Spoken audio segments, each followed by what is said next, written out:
Okay, with the Irish victory over the All Blacks, are they now favourites for the World Cup next year? I would say no, it's a one-off game. If you look at their World Cup history, they've never got past the quarterfinals. The All Blacks have gone to five finals, winning three of them, and have a 75% win record of an all-time in tests. The Irish, yes, over the last decade, it has been a very consistent side. They've won a couple of Six Nations, a couple of Grand Slams, but I will say this: it's before I would say 2006.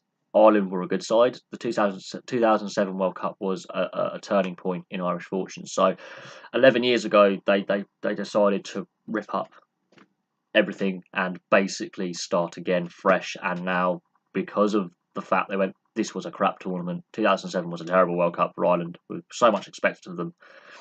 They decided to transform the national identity and the national team and the structures in place, and it is paying dividends. Having a crap World Cup is paying dividends, but the problem with Ireland is they've never won a knockout game in the World Cup. They've never got past the quarterfinals.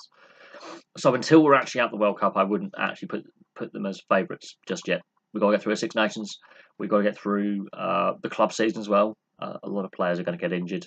Ireland are already missing key players, so that victory over the All Blacks is, you can look at it and go, yeah, they are missing a lot, and they did that. So that's a good sign that they've got depth now.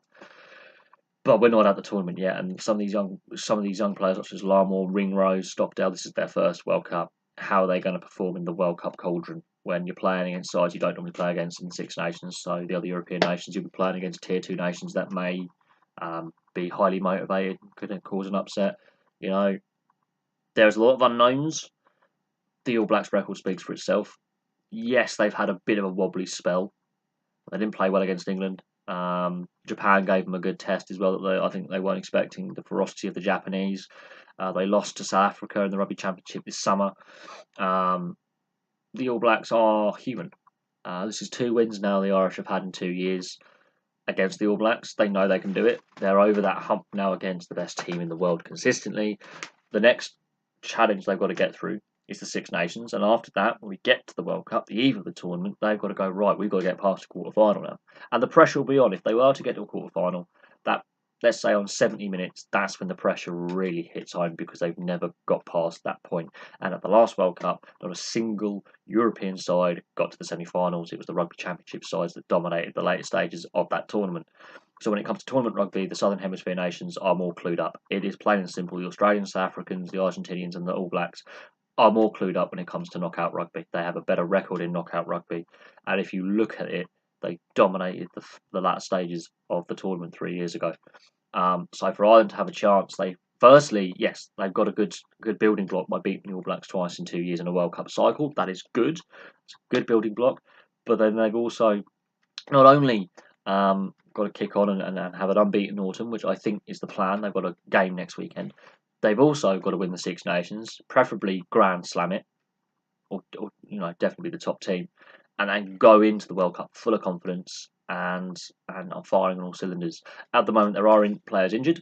There is a Six Nations to get through yet, and they haven't played their last test yet in the autumn, so there's still rugby to play, and there's still a club season to go through where players can get injured, suspended, or even players can shine and say, "Look, Mr. Schmidt, Mr. Coach, select me." There could still be some selection diamonds in the rough, as I call them. But at the moment, the All Blacks are still favourites because you've got to look at the tournament history of what they've done in knockout rugby. The Six Nations and Rugby Championships themselves, their structures are league structures, if you think about it. And yeah, the Irish are very, very good at that. But World Cups, you've got the pool stages, which is that little mini league, and then you have the knockouts, and they've never won a knockout game at a World Cup. So for now, they're not my favourites. They are contenders, but not my favourites.